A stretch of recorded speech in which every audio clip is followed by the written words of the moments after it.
Okay, thank you.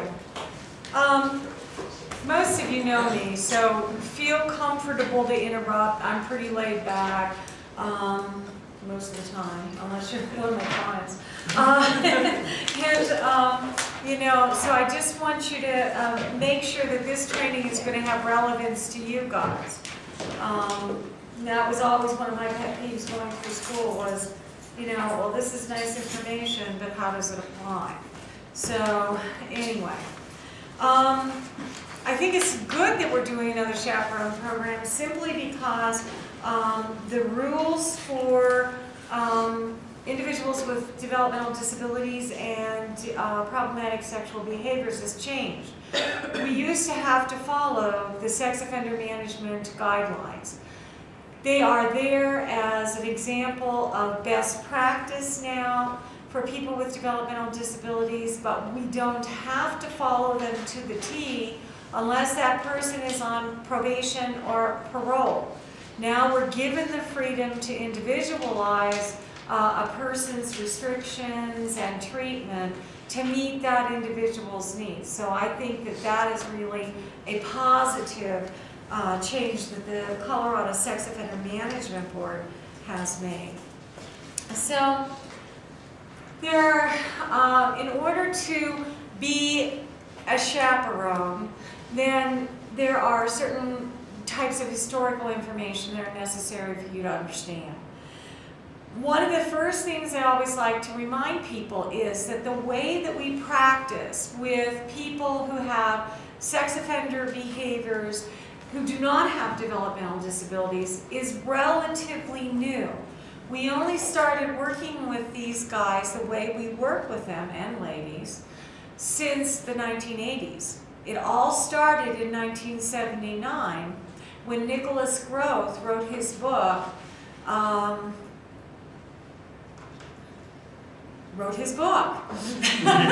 I can't recall, Men Who Rape.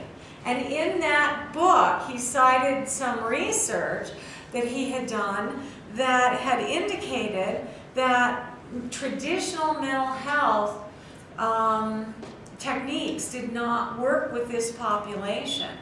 And that in order to address this population's needs adequately, we had to use a cognitive behavioral approach with a lot of confrontation.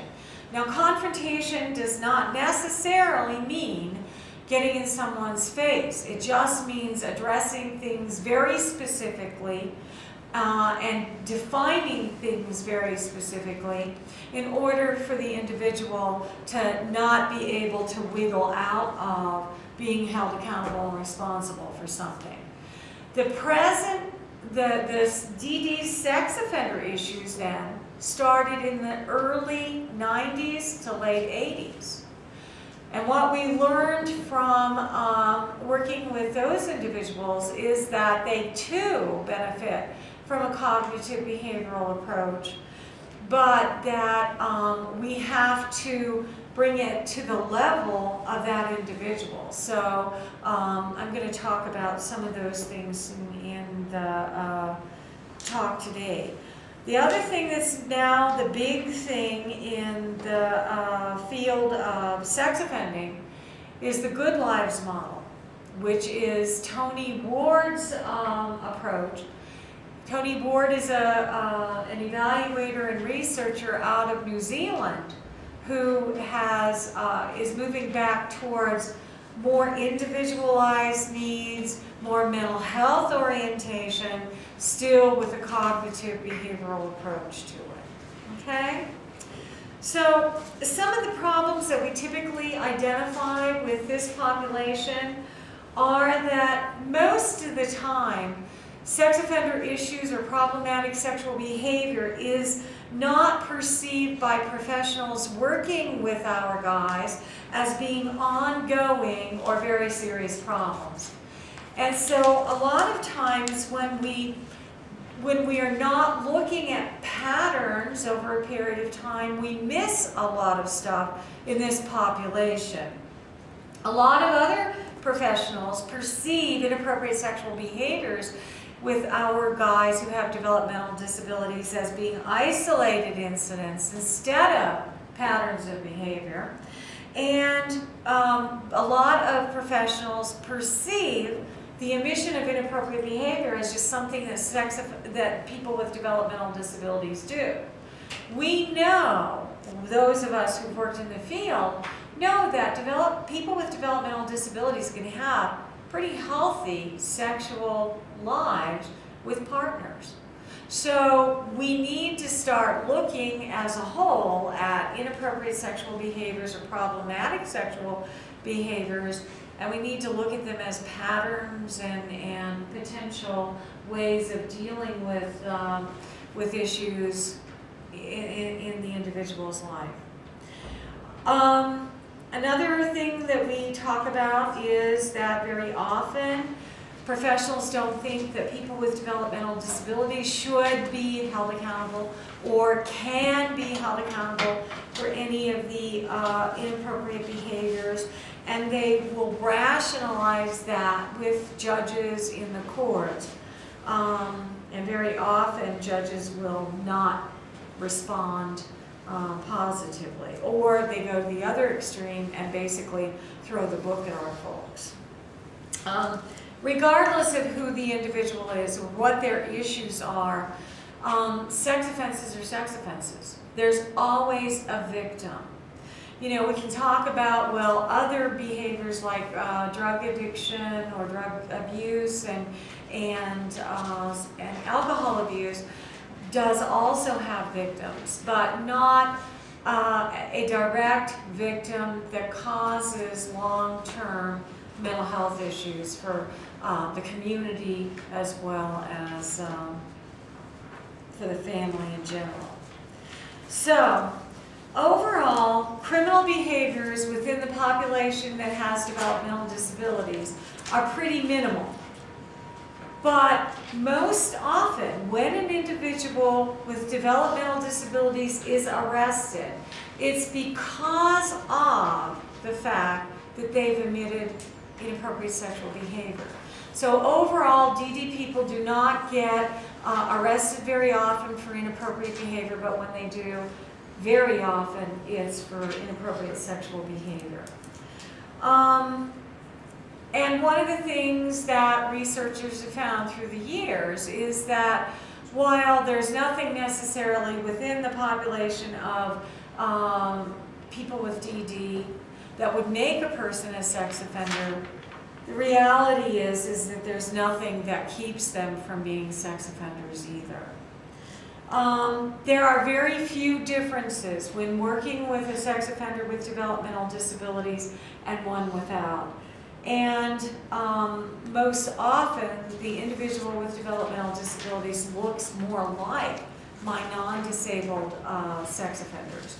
And for those of you who've had an opportunity to come to some of our therapy sessions, you can see that. There's a lot of characteristics that are pretty similar, like the concrete thinking, like the problem with distortions, thinking distortions, inability to manage impulses, the fantasy production, and so on. Those are all found equally as significant in both populations.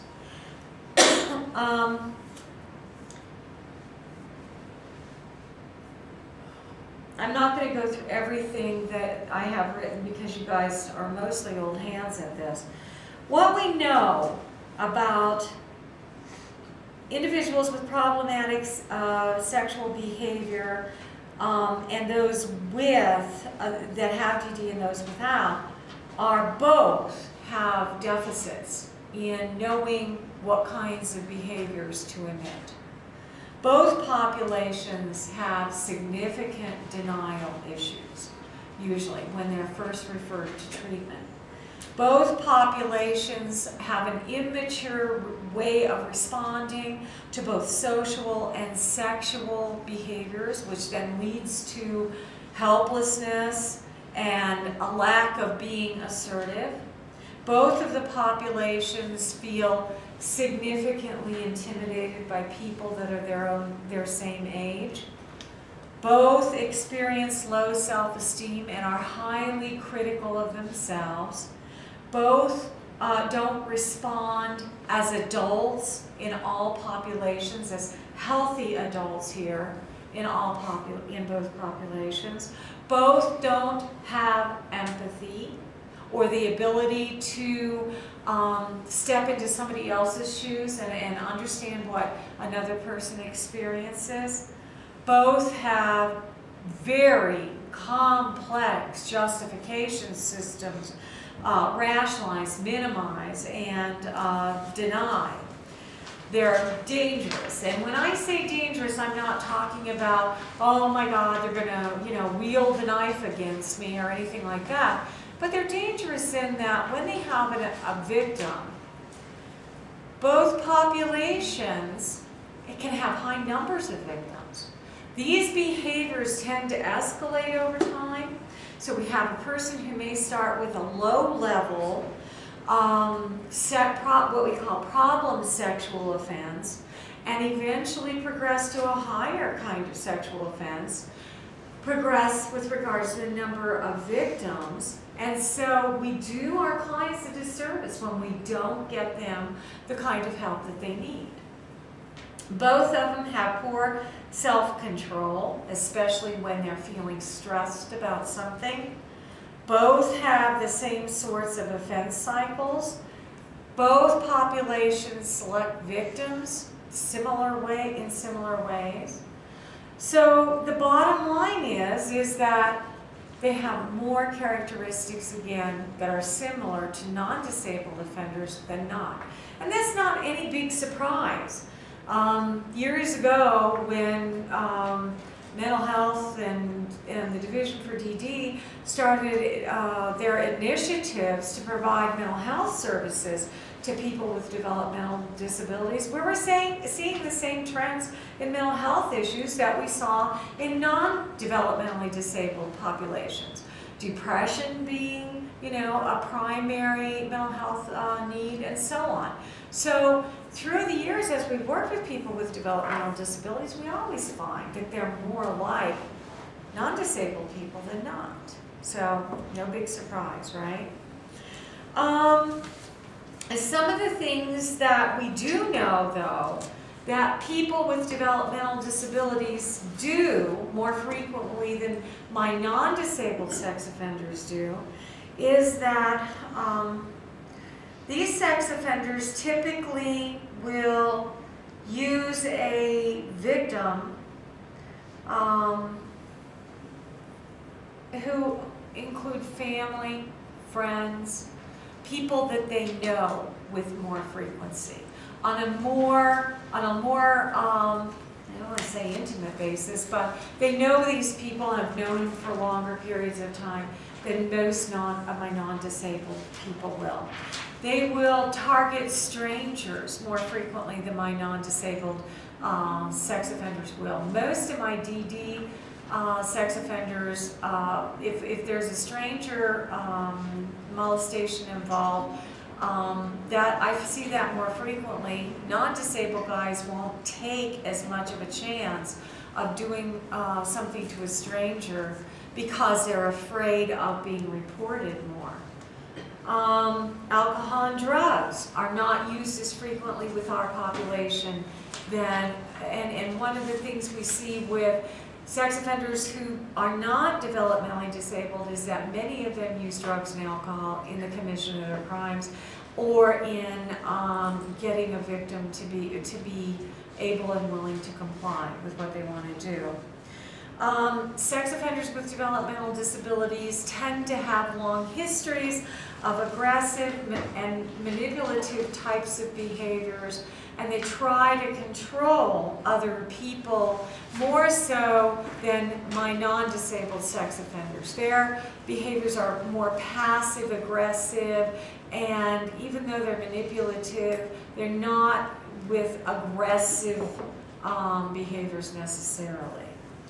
The prevalence of sex offending is as common, we know that.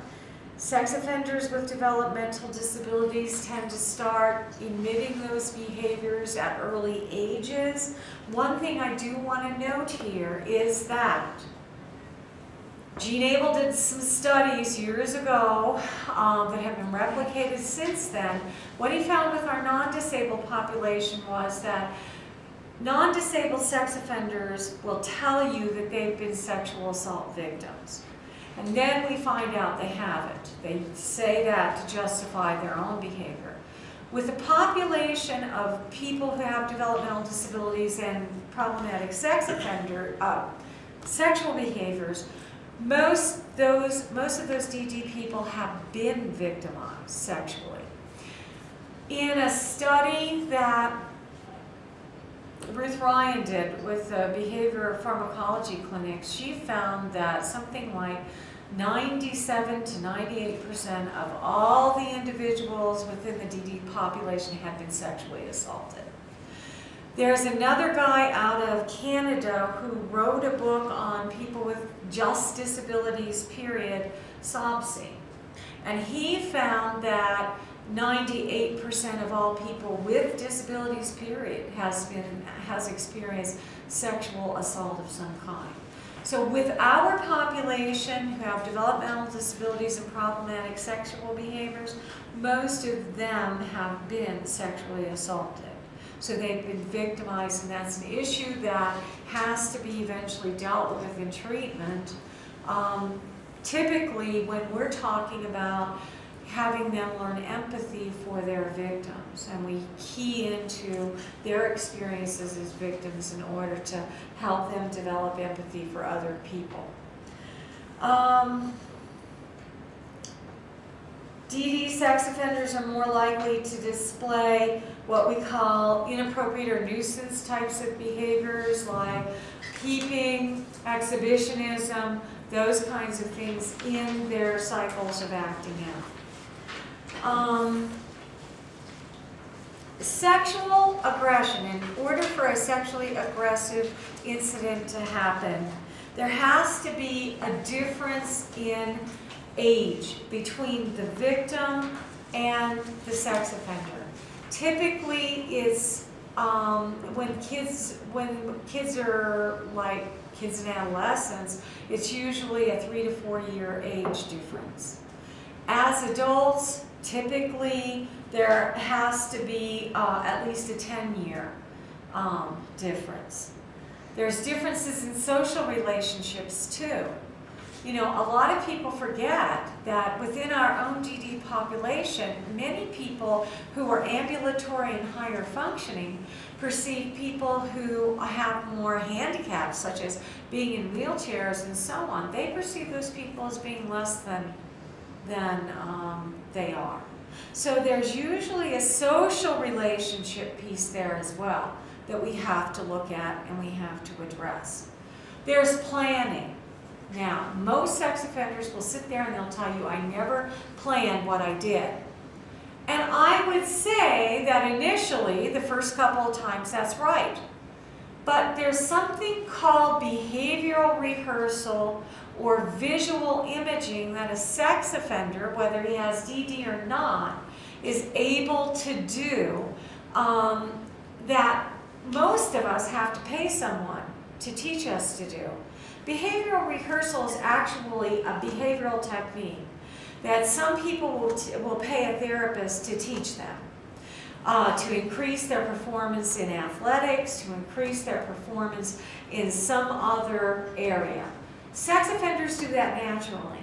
Fantasy production in the head is what behavioral rehearsal is.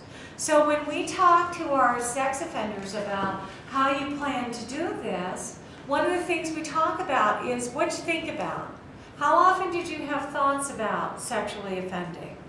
Who do you think about when you masturbate? Do you think about kids? Do you think about people your own age? That all is planning. Okay, so once we can talk about that stuff, and once an offender has acted out on something like that a couple times, then you tend to see more hardcore planning. Not so much the fantasy production, just that, but you start thinking about, oh, I have the opportunity to do this, or I'll set up the opportunity to do something, right? Does that make sense to you guys? Okay. If you guys aren't following me, tell me, okay?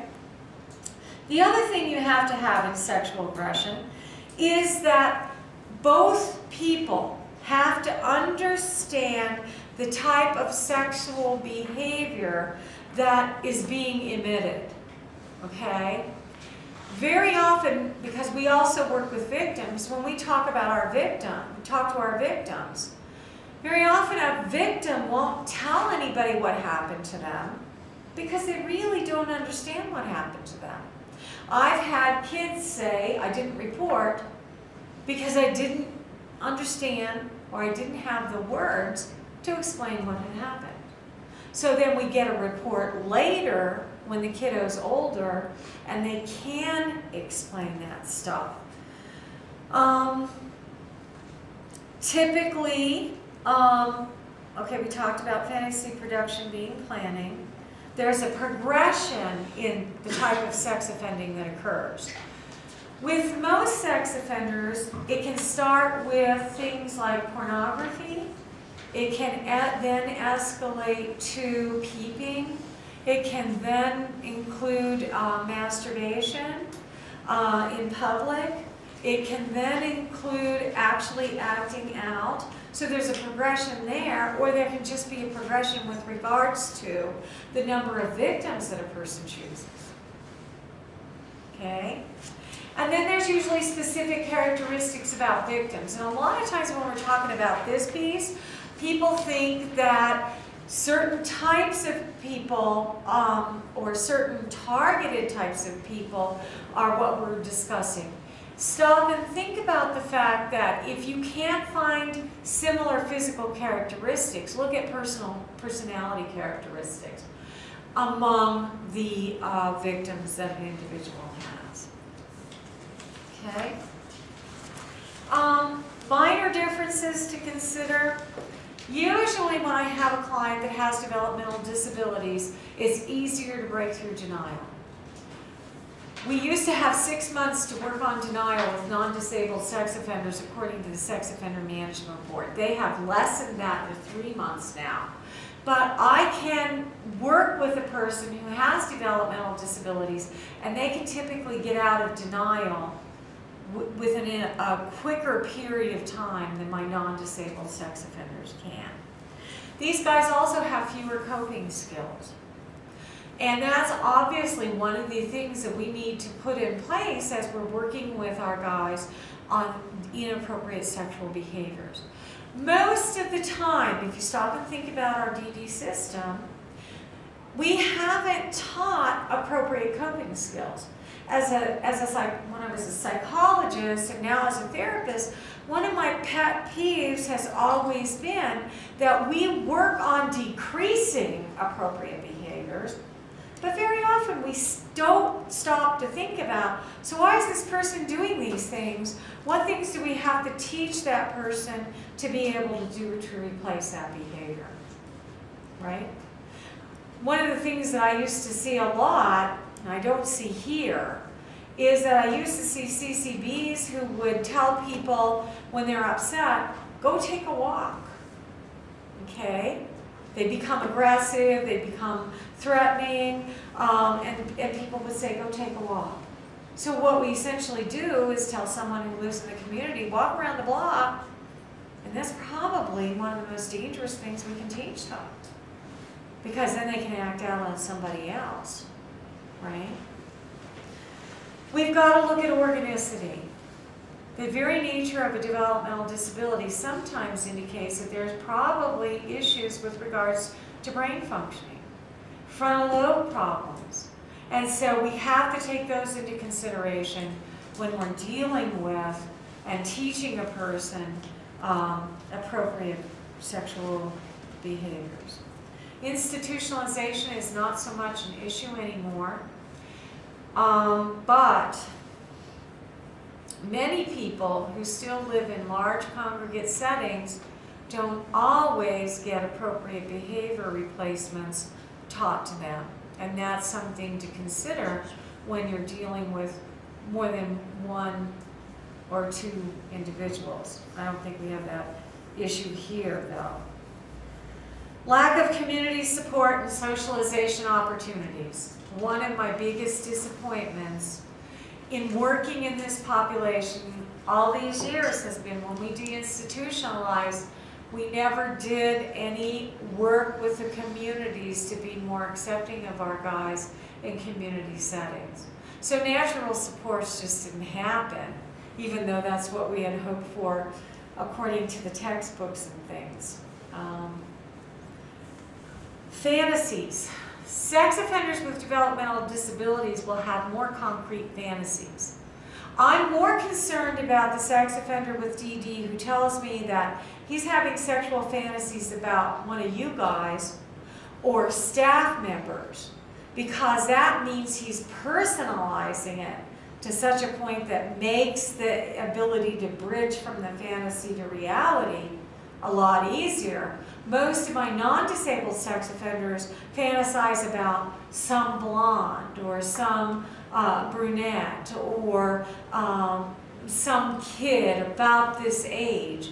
And so then when the opportunity strikes, they generalize it to actual living, where with our DD folks, most of them have extremely concrete fantasies that are much easier for them to bridge if the opportunity provides itself. And going to the next one, our population tends to do more opportunistic crimes. You know, when you're busy dealing with the other guy over here who's acting out, this is the opportunity to come up behind you and grab you or do something else that's inappropriate. When I put individuals with developmental disabilities on a PPG or take and measure their sexual interests on the Abel-Blasson game, I get more defined profiles of sexual interest and sexual arousal than I do with my non-disabled population. Okay? Things I think that we all have to consider as IDT members when we're developing supports for these folks is that, first of all, our guys have totally different sexual experiences than our non-disabled peers. Where, you know, we start dealing with our sexual issues as teenagers and then we work those things out. Most of our non-disabled kids have never had the same opportunities and experiences in school that that our disabled kid has. How many of our kids have ever had the opportunity to go to the prom? How many of our kids have really had significant relationships? How many of our kids really are taught, and a lot of parents have a difficult time even acknowledging that people with disabilities can be sexual at all. Oh my God. You know, not my kid. My kid is going to be a perpetual child for the rest of their life. You put ideas into their head. If you talk to them about sexual behavior, oh my God, they're going to be acting it out all over the place. No, they don't. No more than any other kid does. But they don't have opportunities to mature the same way our children mature. They don't have those same experiences that our kids have had. So they also have different sexual knowledge. And one of the things that I've always found to be interesting is that some of the sex education that we give our disabled clients, it looks